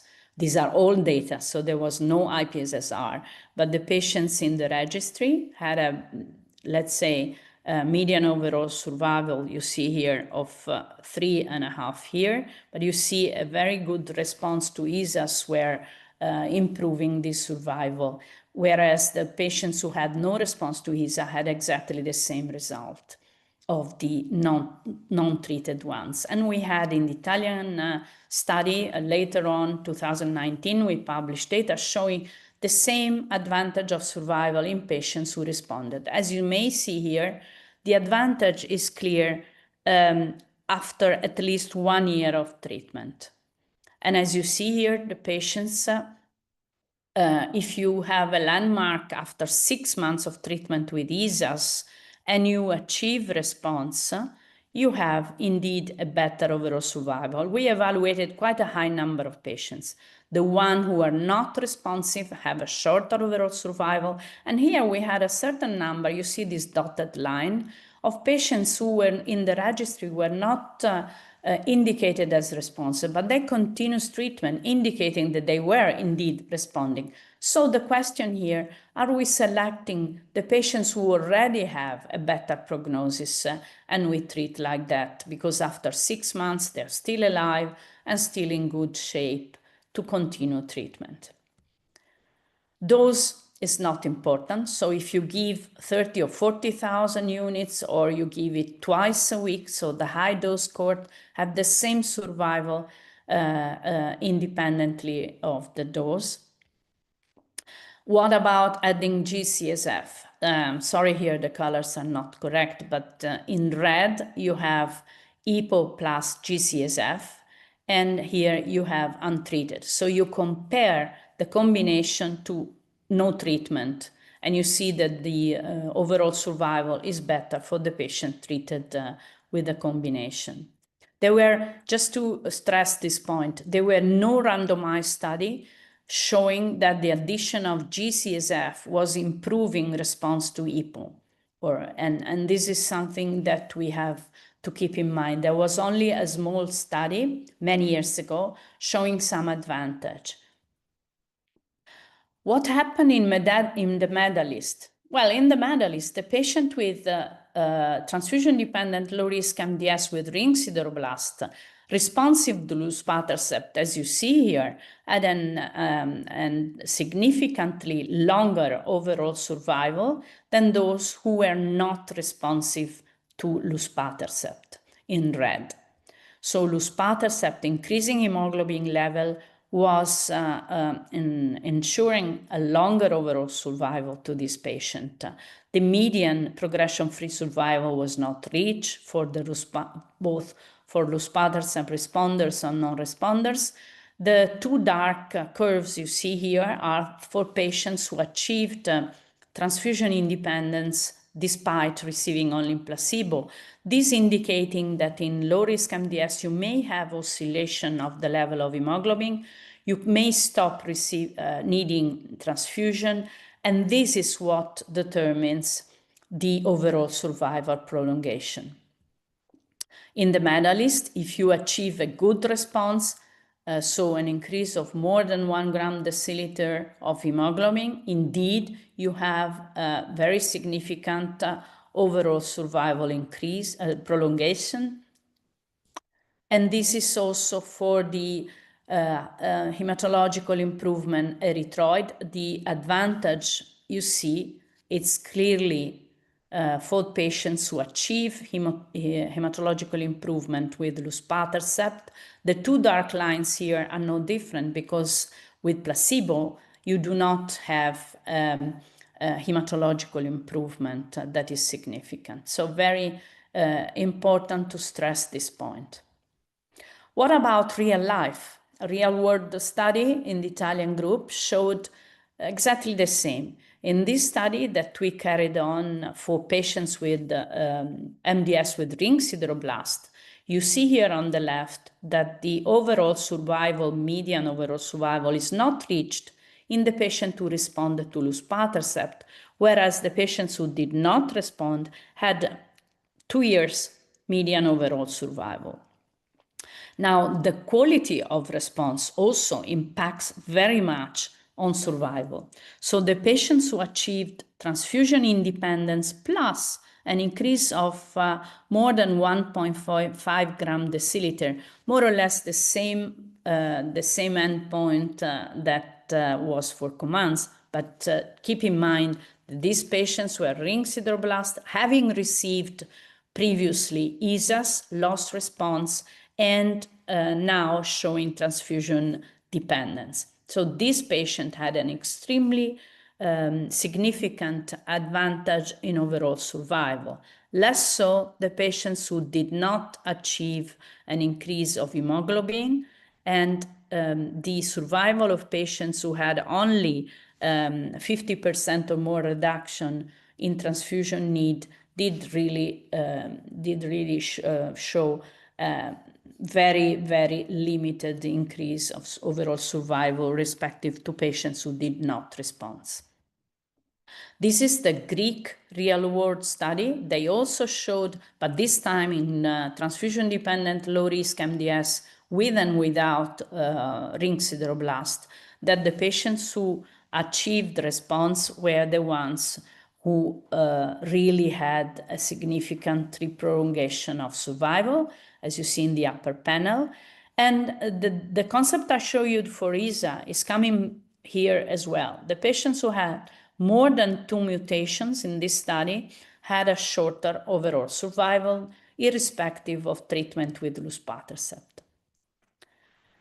So what about the commands? The command study included patients, let's say it once again, who were transfusion dependent, but were not the ones who lost response to ESA. These patients had never received any treatment. They presented with transfusion dependence, and the longer follow-up of more than 2.5 years showed indeed that both drugs were effective in inducing a long survival. You see that the median overall survival for the patients receiving EPO was 46 months and was not reached for the luspatercept arm. What about the subgroups? This advantage was clear for patients irrespective of transfusion dependence and the burden, even in the patients who had more than 4 units in the 8 weeks. It was independent of ring sideroblast status, positive or negative. There were some, of course, they were performing better in terms of overall survival when receiving luspatercept. But what I showed you in the beginning, and I want to recall you here, the patients who have higher EPO, serum EPO level, more than 200, are the patients who respond for a shorter time. And you see the overall survival is also affected by these serum EPO levels. If you take a landmark analysis at 3 years, the overall survival with luspatercept is significantly longer. Although none of the two arms have reached the median overall survival, you see that there is a very clear trend for longer survival with luspatercept. What about the response duration? Response duration, you see, I come back to ESAs, it's something very important. And this is determining the different overall survival, and this is the main difference among ESAs and luspatercept. These are very old data, once again, for ESAs. You see that the patients who are treated early do have 80 months of duration of response, respect to the patients who receive treatment with ESAs late in their disease history and have only 36 months of duration. And if you see these 80 months, it may recall you to the data of the COMMANDS trial that I will show you in a moment. So what about luspatercept in the MEDALIST trial? You see that if your patients achieved transfusion independence longer than 8 weeks, the probability to achieve more than 1 year transfusion independence was 41%, And if the first goal to achieve more than 16 weeks was there, you had 64% of probability to achieve more than 1 year uninterrupted transfusion independence. Now, why do I show you this data? Because it's also very important to keep in mind that with luspatercept treatment, you may need sporadic transfusion during treatment. If you do not stop, there is the possibility to experience different period of transfusion independence, so that we may talk about a cumulative duration of transfusion independence. That is very important because you may have some intercurring events that determine need of transfusion, but if you keep on treating or re-challenge, you may obtain cumulative long period of transfusion independence. And here, this is what I really want to show you regarding the response.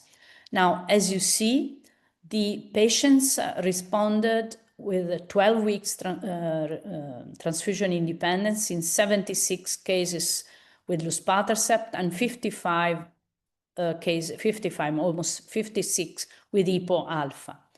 The duration of response is 126 weeks for luspatercept and 86 weeks for EPO alpha.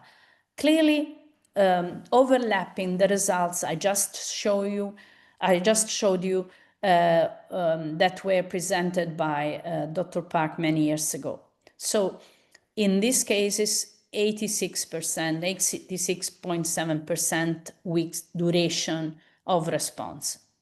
So it's consistent with previous results. So the cumulative duration of transfusion independence is clearly indicating an advantage for luspatercept treatment, irrespective of the burden of transfusion, even if you know, and I showed you before, that the patients who have a heavy transfusion need respond very, very rarely to ESAs, and in 28% of cases to luspatercept. This is RS positive and RS negative. We learned that even RS negative patient may respond to luspatercept and maintain a longer response. And the serum EPO level, once again, the patients who have higher serum EPO level do respond very badly to ESAs, as I showed you several times, but they do not respond so well to luspatercept as well.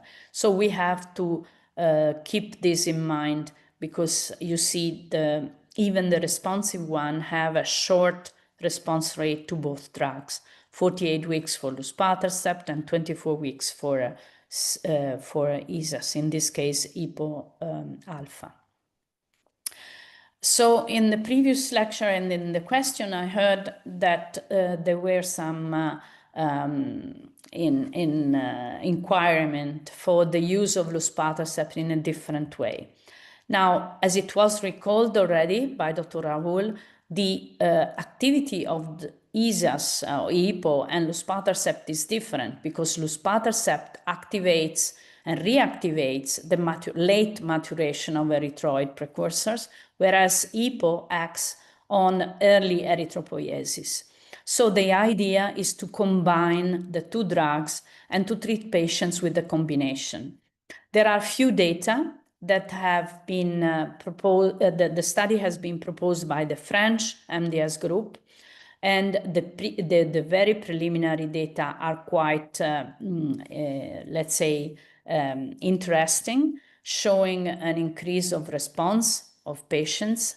The study is going on. It's called the Combola study. We are also involved in this study.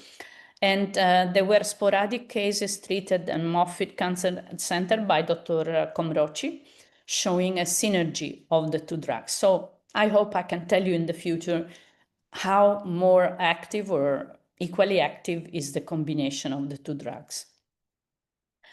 This is the Combola study that is going on. You see that luspatercept is used at the escalating dose, starting from 0.8, increasing to 1.75, and EPO alpha is used as the standard dose from 30,000 to 60,000 units. What is another concept? Why do we have to start with low dose? I showed you that for ESAs, there is the need to increase the dose sometimes if the patient is not optimally responsive, but I also showed you that there is no impact of the dose of ESAs for overall survival. What about luspatercept started at 1.75 milligram per kilogram? This is the result. These are the, let's say, preliminary result of the Maxilus study, comparing two groups of patients, the one who never received ESA and are transfusion dependent, and the ones who received ESA became transfusion dependent after losing response or never achieving response. As you see here, the patients are responsive in a very high percentage of cases to this treatment, achieving transfusion independence. Now, the data of Maxilus will be presented again at ASH, so I cannot give you, because of the embargo, the updated results. But as you see, these are quite encouraging. And again, the ongoing study in which India was also involved is the ELEMENT study that is comparing luspatercept to EPO alpha in non-transfusion dependent patients. And the primary endpoint is the proportion of patients who become transfusion dependent. So this has already been shown to you, are the NCCN guidelines. I do not agree with this scheme, also because we do not have all the drugs that are mentioned here, and some of them have very low evidence of activity yet. So coming back to my algorithm, as I showed you, non-transfusion dependent patient, as far as we know now, with hemoglobin level considered among 8 and less than 10, are patients who have, if patients have a serum EPO in between 200, I would say less than 200, in some cases less than 500, but we have in Europe prescribability of serum EPO only if patients have hemoglobin level below 10 and less than 200 units liter. In this case, nowadays, I will anyhow choose ESAs. If the patients have serum EPO above 500, the probability to respond to ESAs, it's around 7 to 10%. You may try.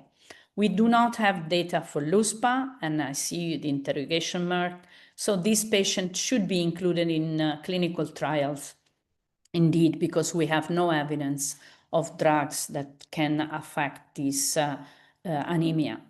But different is the case if you have patients with non-del(5q transfusion-dependent MDS with low risk. Now, hemoglobin level below 8 gram deciliter, so transfusion dependency, and EPO level below 500 units. If the transfusion need is and the transfusion burden is extremely low, below 2 red blood cell units in 8 weeks, you may still use ESAs and see some response. But again, you have to dose EPO levels, serum EPO levels before. And of course, in this case, luspa is also very active. If you have a median transfusion burden in between 2 to 4 red blood cell units liter, I would not go for ESAs.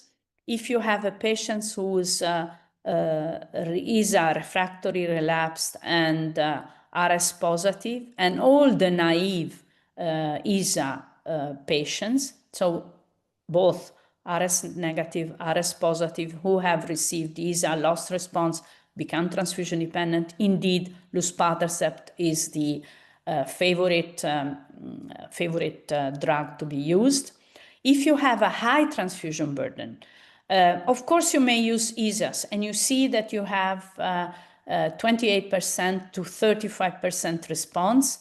The favorite drug could be imetelstat. I didn't touch upon this new drug, was not required by my talk.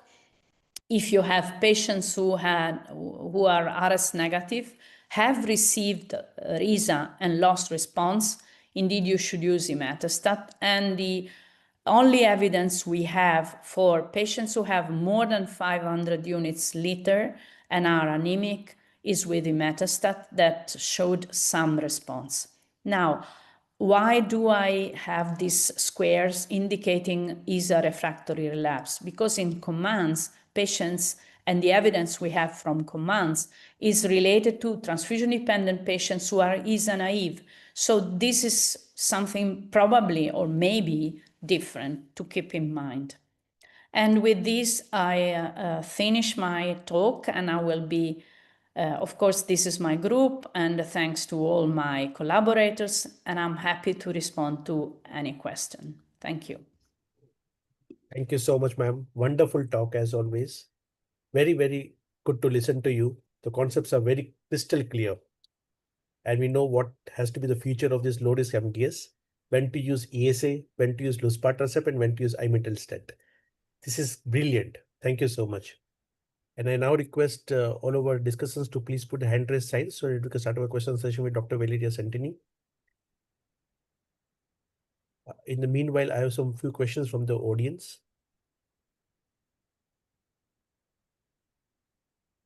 So the first question is from Dr. Karthik. In patients who are, if EPO level is less than 200 and non-deletion 5q, IPSS are very low or very low or low patients, do you start with ESA? Yes, I do, especially if the patient is not transfusion dependent. I immediately start with ESAs.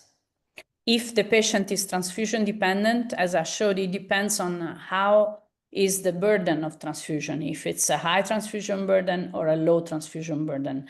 High transfusion burden, ESAs are not effective. So I will try indeed luspatercept. If the patient has a transfusion burden that is above 6 units in 8 weeks, so extremely high burden, then I will go for imetelstat if you have it. In Europe, it's very difficult to have it. So we don't have it practically. I had it in the study, in the clinical study, in the protocol. Thank you, ma'am. Another question is from Dr. Karthik. What do you recommend, IPSS-R or IPSS-M in your practice? As I showed you, IPSS-M is also very useful. We do not have evidence that luspatercept acts very much differently. I didn't show the data, but if you have more mutation or less mutation or type of mutation, it doesn't seem to have significant difference. We are, in this very moment, we are doing the study with IPSS-M. I do study routinely my patients and evaluate IPSS-M, but IPSS-R is still a good tool to evaluate response. Thank you, ma'am. Another question Dr. Karthik has. He is a patient of deletion 5q MDS with high risk on IPSS-M due to cytopenia and the presence of RUNX1 mutation. Would you recommend lenalidomide or to start directly with chemotherapy? So it's high risk, once again. High risk on IPSS-M, deletion 5q MDS. Patient has cytopenia as well as RUNX1 mutation. Would you recommend lenalidomide or directly start the patient on chemotherapy? That's a very difficult question from Dr. Kakim. So, and it depends on the blast. I will use probably azacitidine if the patient has also blast and has the possibility to undergo a transplant. Otherwise, if there are no blast and there is transfusion dependence, I will start with lenalidomide, keeping in mind that we have to evaluate very carefully and very frequently also the acquisition of new mutations, and especially TP53. I would suggest to read the last papers of Montoro et al. on the evaluation of MDS with del(5q that gives us new ideas on how to treat this and how to consider these patients. Thank you, ma'am. Another question he has is from Dr. Avinash Singh. In a patient of low risk MDS, do you use danazol? And if yes, what is your experience? Yes, we do danazol when we don't know what to do anymore. I use danazol especially in hypoplastic MDS when there is thrombocytopenia, and I cannot use for several reasons el thrombopag. I do give danazol. Danazol has activity indeed when, especially if you increase the dose, 300 and more milligram per day, taking care that there is no hepatic toxicity, but especially you have to be patient because the activity of danazol requires many, many months of treatment, more than 6 months of treatment. So I do use it, rarely, but still sometimes it's the only options we have. Thank you, ma'am. Another question Dr. Avinash Singh has. If you lost the response on ESA, can we repeat it after some time, say, for example, after 6 months or after 1 year to get the same response again? It depends. For instance, if you treat an MDS del(5q with lenalidomide and then the patient doesn't tolerate lenalidomide or for some reason doesn't want to go on with this, you may go back to ESAS and still see a response. Indeed, there is a restoration of response after lenalidomide treatment. For the other patients, I rarely see a response if I stop, unless the patient has kept a higher level of hemoglobin and not being, again, transfusion dependent. So let's say I have a patient at diagnosis, no transfusion dependence. I start ESA. Then ESA doesn't work anymore. I stop treatment, and maybe I can re-challenge the patients after a while if the serum EPO level are still lower than 200.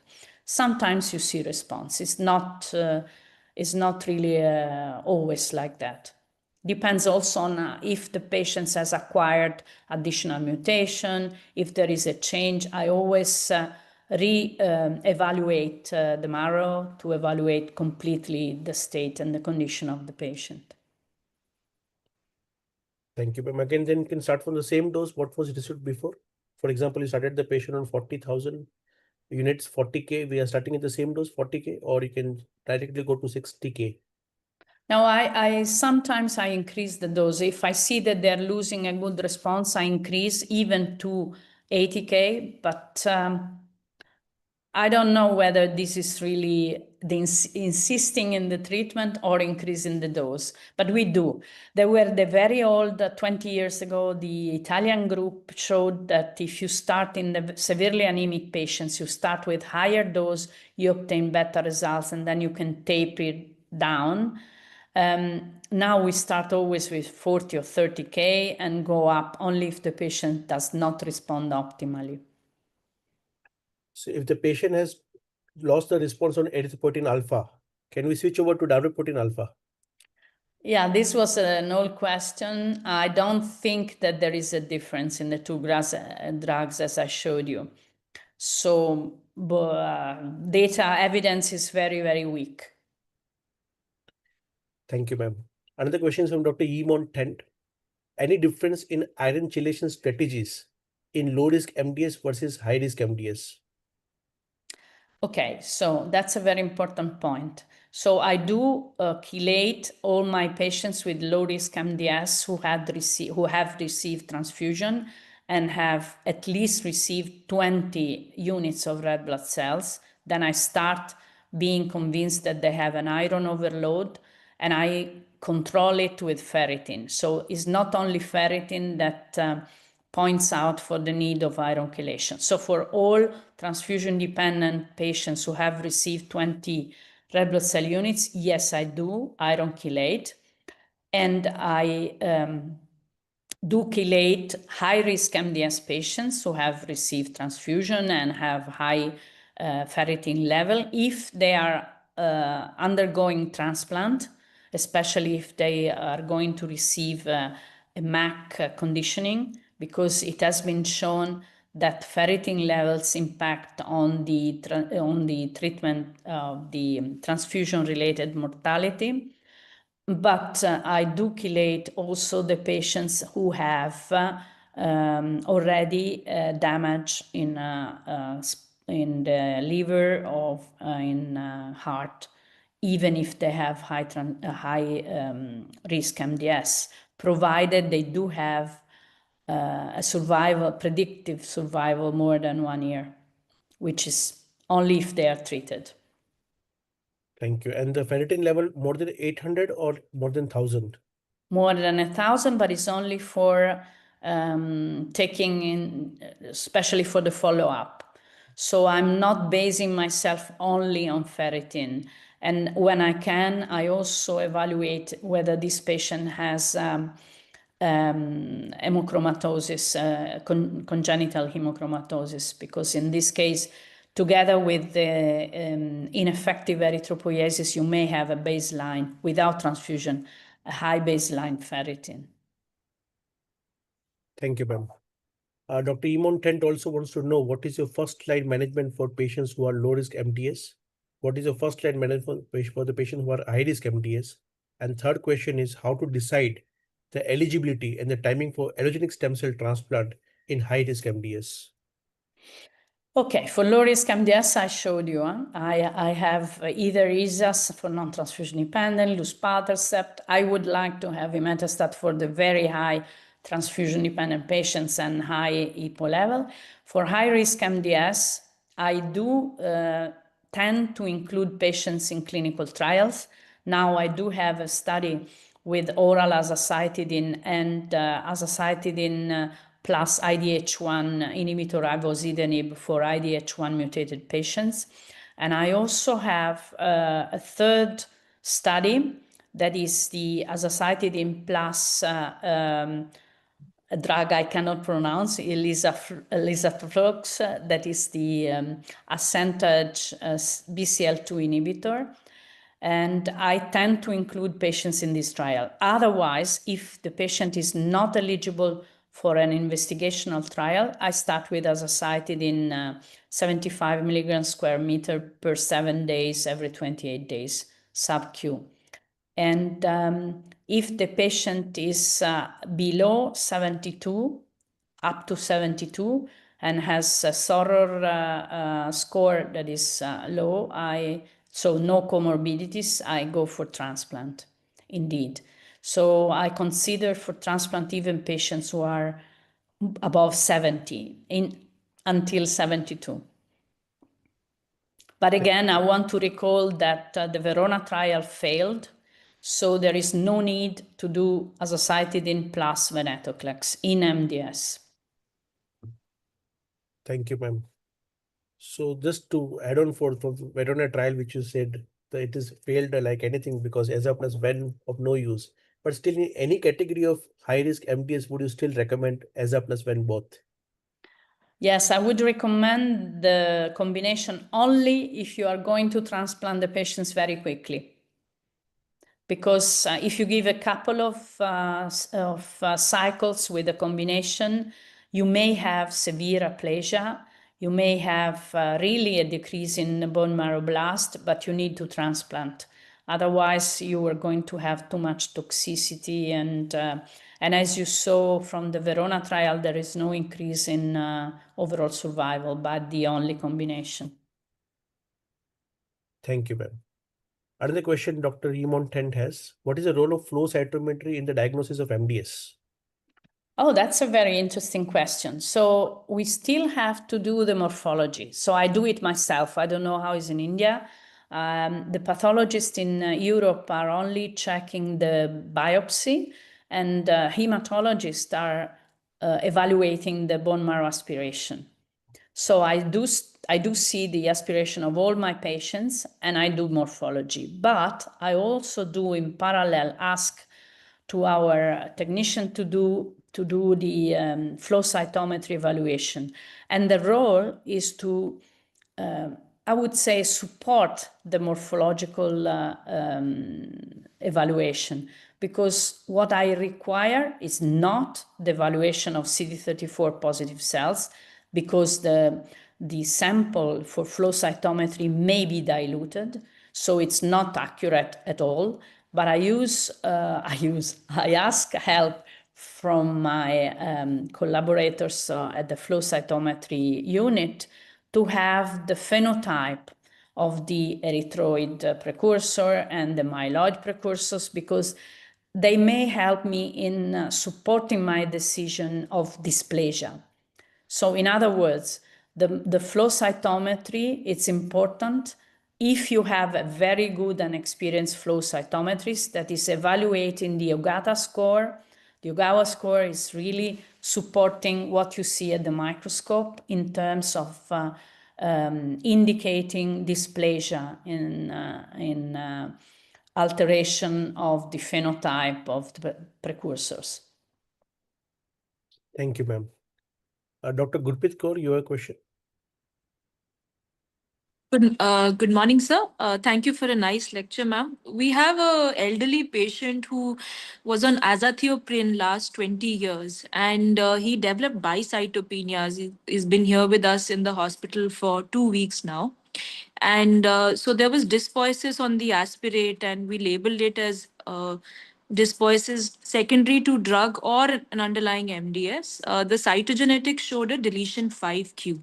So he's been started on lenalidomide, but responding very poorly, ma'am. So his platelet counts are just not picking up. They're hovering at 5 to 6,000 on the counter. So have you have any experience with cases like that? Anything that you would suggest for this case? Yeah, thank you for the question. Was this patient on azathioprine for which disease? Ma'am, inflammatory bowel disease, last 20 years.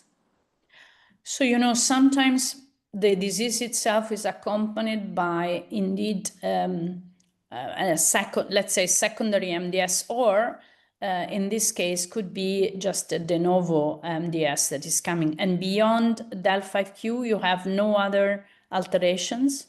No, ma'am.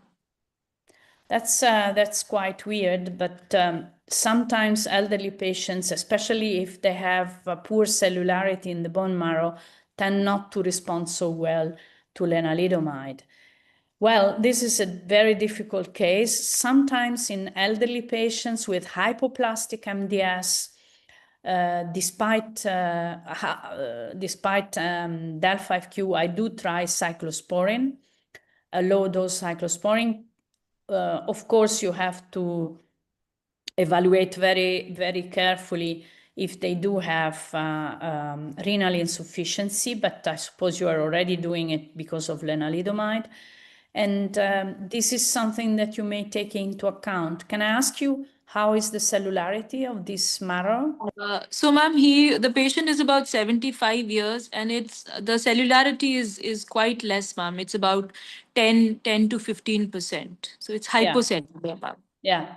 So in hypocellular hypoplastic MDS, I do use, especially in the elderly, only cyclosporin for a long time, because they tend to respond neutropenic, and pancytopenic patients respond only after several months of treatment.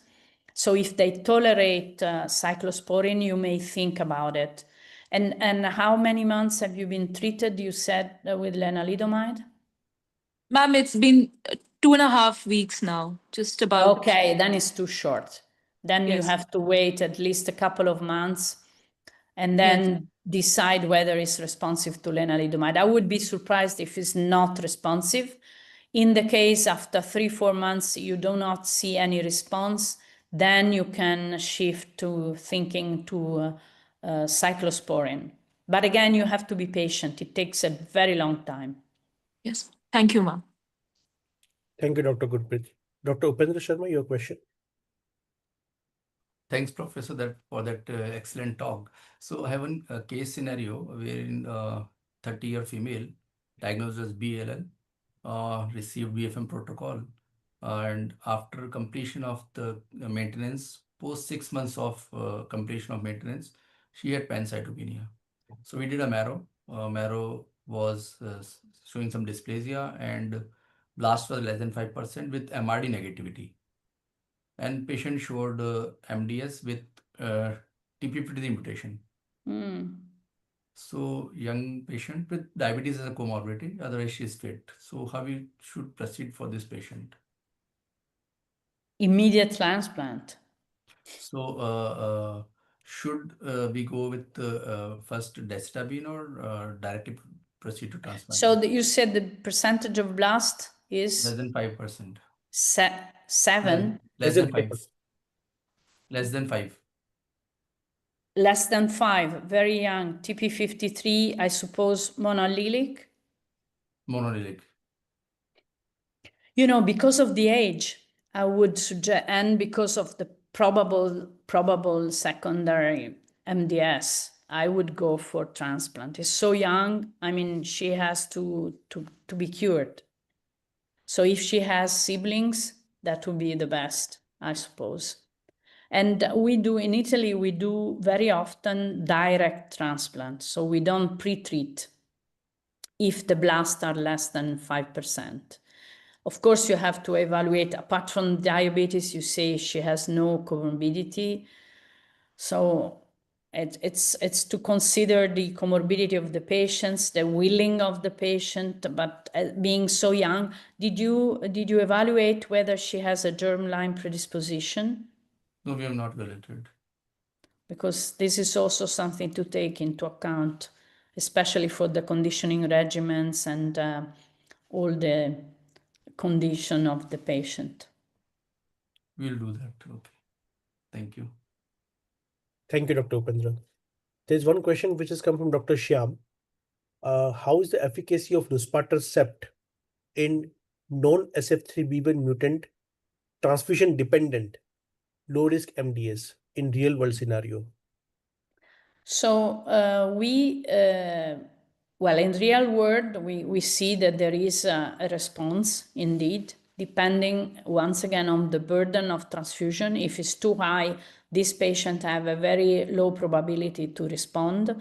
But if the patients receive less than 6 units every 8 weeks, these patients have a good probability of response, near more than 50% of response. Thank you, ma'am. The second question is, what is if the patient has got associated pancytopenia, then how is the efficacy of luspatercept? If there is pancytopenia, it's rare that the patient is still low risk. So we have to evaluate IPSS-R or IPSS-M, and you will see that very often pancytopenic patients, not always, but very often are higher risk, intermediate high risk IPSS-R. And there are no data in the commands, but there are data in the medalist showing that sometimes in the case of neutropenia, patients receiving luspatercept increase their neutrophils. So beyond anemia, you have an increase in platelets and neutrophils, but that was evaluated in medalist. So it's something that we should probably do in commands as well. Thank you, ma'am. And the third question is, what is the efficacy of luspatercept if the patient has got any inflammatory conditions like rheumatoid arthritis? And can the IL-6 level affect the luspatercept response? We think that luspatercept may have a good effect and a modulating effect on inflammation as well. This is a very interesting question because we do have many low-risk MDS who have a concomitant inflammatory disease. So we do think that luspatercept may modulate that, but I have no evidence to respond to this question. Thank you, ma'am. And after how many doses of injections of luspatercept will you label the patient is refractory to luspatercept or failed luspatercept? Yeah, this is also a very important question. I do treat at least for 6 months. And if after 6 months there is no decrease, significant decrease in transfusion, there is no transfusion independence, then I stop.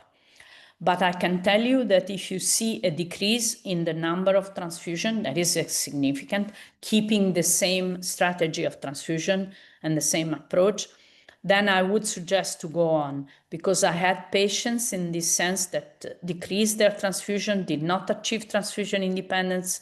We kept on treating, and this patient achieved transfusion independence after 1 year of treatment. But you need to have a signal at 6 months. You need to increase the dose, reach the highest dose, and then if the patient does not decrease transfusion, does not achieve a significant decrease, then you can stop. But in the other case, you go on, and as I told you, may achieve a late response. Thank you, ma'am. Another question is from Dr. K.K. Radhika.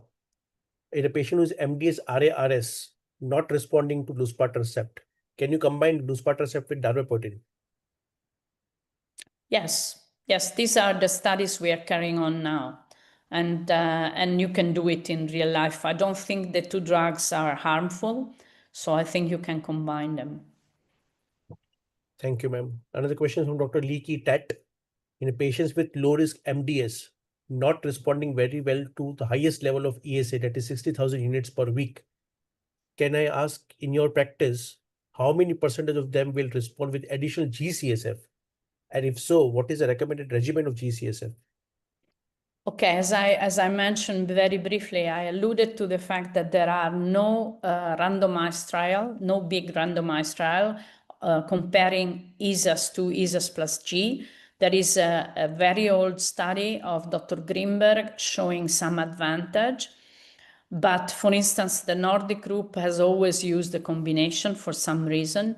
I'm not convinced that GCSF is really doing what was believed to do, so include more precursors.